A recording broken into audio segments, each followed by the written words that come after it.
Xin chào tất cả quý vị khách hàng cùng toàn thể hệ thống và toàn thể cán bộ công nhân viên trong công ty cổ phần Hermon 4S.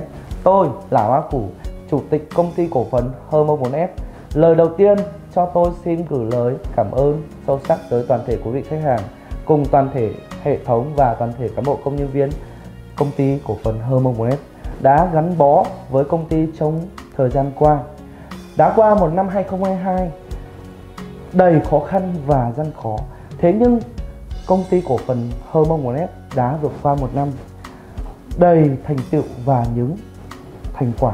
Và bên cạnh đấy là công sức đóng góp của tất cả quý vị khách hàng thân yêu dành cho công ty cổ phần Hermon 4S. Với tất cả công lao của toàn thể hệ thống và cán bộ công nhân viên đã xây dựng lên thương hiệu Hermon 4S càng ngày càng đi xa. Trong vòng một năm qua thì công ty đã gặt hái rất nhiều thành công, và đấy là sự đóng góp của tất cả quý vị khách hàng cùng toàn thể hệ thống, toàn thể cán bộ công nhân viên trong công ty cổ phần Hermon 4S. Tôi xin gửi lời cảm ơn sâu sắc.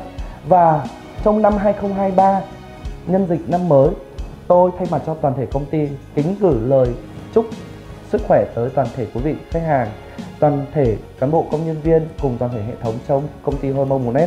Một năm mới an khang thịnh vượng, gặt hái nhiều thành công trong cuộc sống. Xin chân thành cảm ơn.